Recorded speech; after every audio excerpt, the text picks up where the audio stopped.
Stop dyeing your grey hair. I know that sounds strange, especially if you underpos have spent years, maybe decades, making that trip to the salon every 4 to 6 weeks, or standing in front of your bathroom mirror with that box of dye, gloved hands, timer running, hoping this time the colour looks natural. I need you to hear something important right now. What is happening to your hair is not a cosmetic failure. It is not something you did wrong. It is a biological process. And once you understand what is actually driving that process, you will have exactly the information to potentially slow it down, or in some cases even reverse it. This is not a fairy tale, and Itandapos not a miracle pill sales pitch. This is real documented biology that most doctors never have time to explain in a 15-minute appointment because Itandapos is too detailed, too unglamorous, and honestly too easy to overlook. So if you or someone you love has started noticing more grey than colour on their head, do not touch that dye bottle until you underpos. Watch this till the end, because by the time this video is over, you and Apos were going to understand exactly why your hair turned grey in the first place.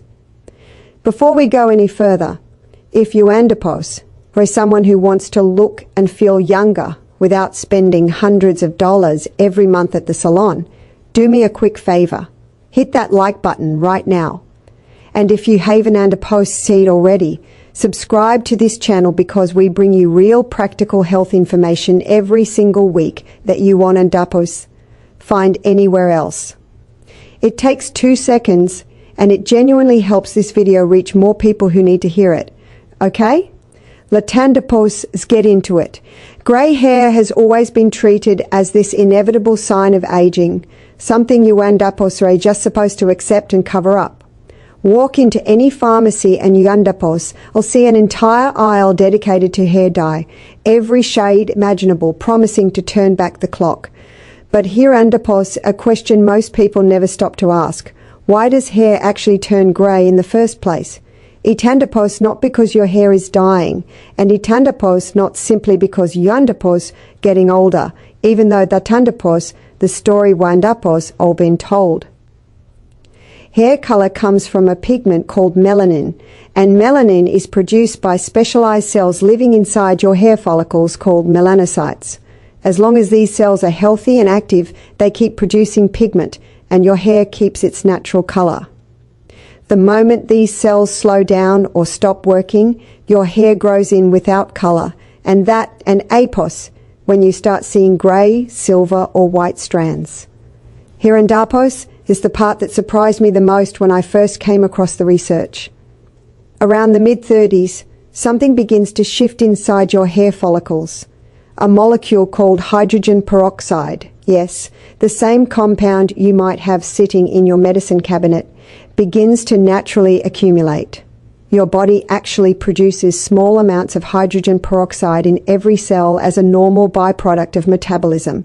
Normally, an enzyme called Catalase breaks it down before it can cause damage.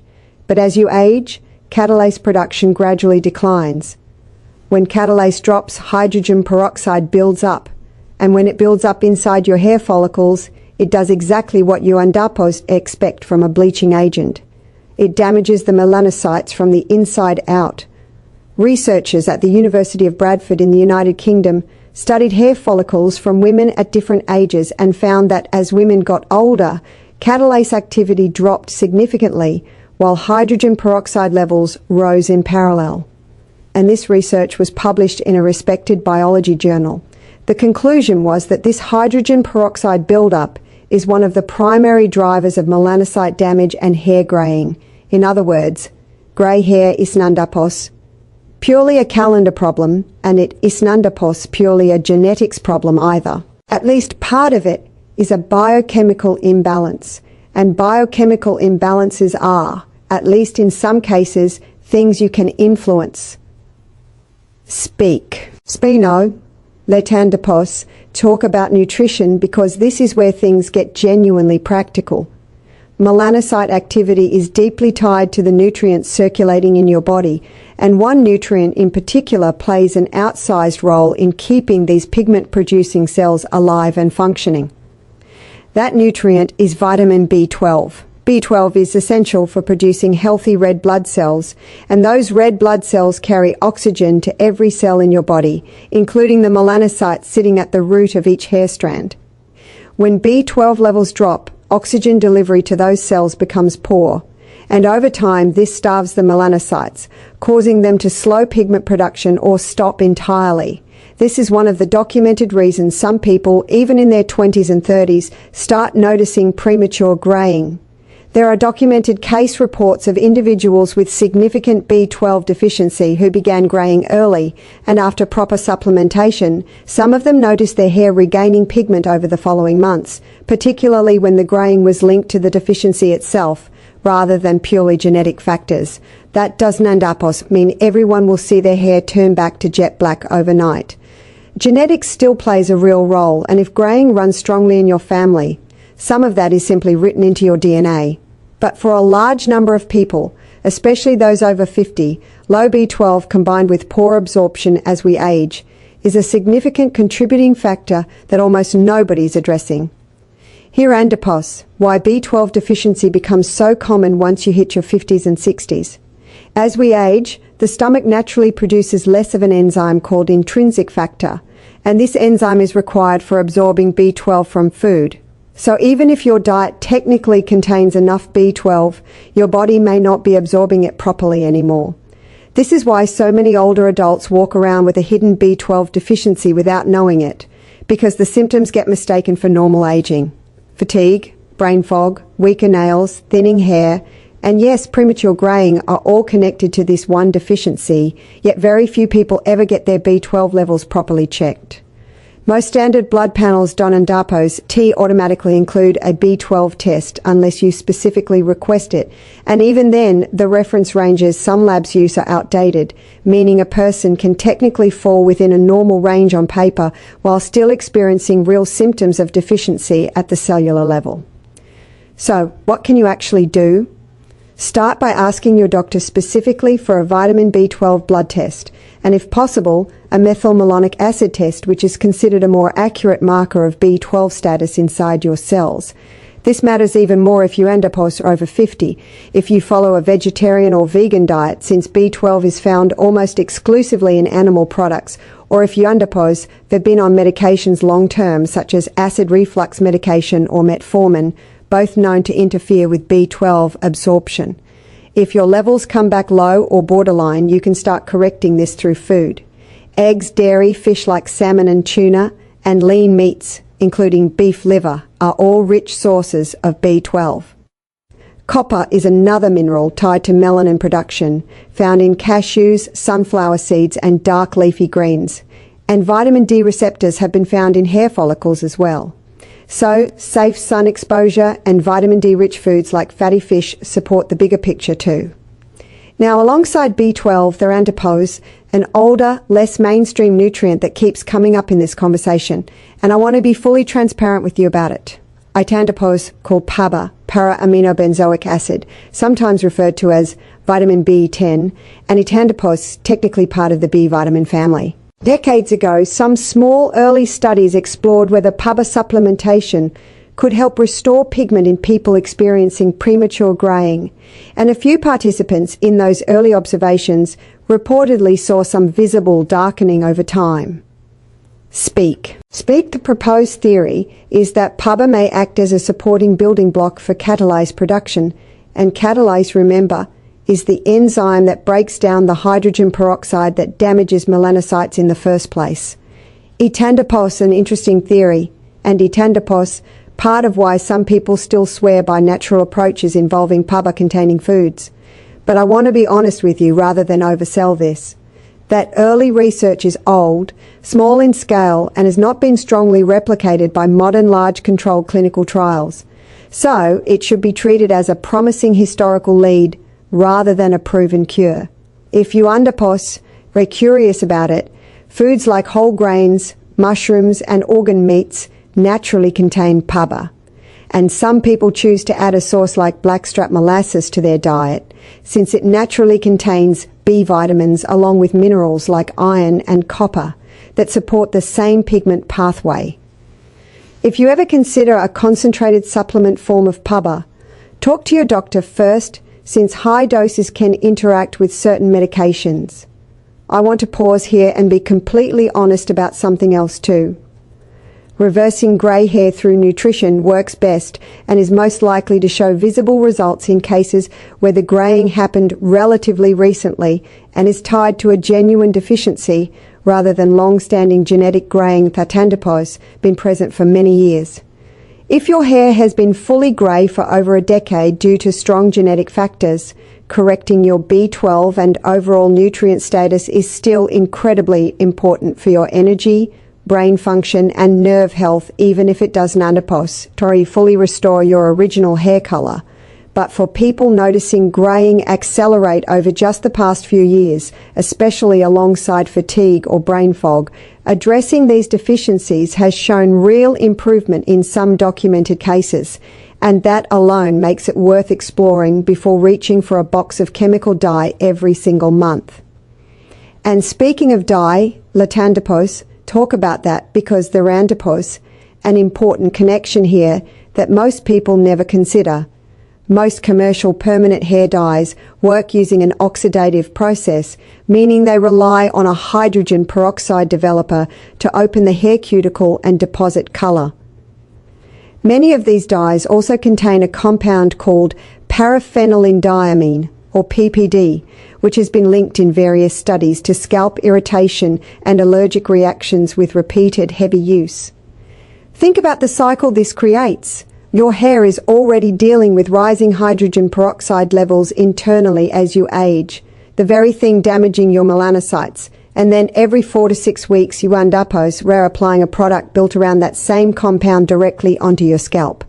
Itandipose, worth at least being aware of that pattern alongside the simple financial reality that the average person using dye regularly spends a significant amount of money on it every single year.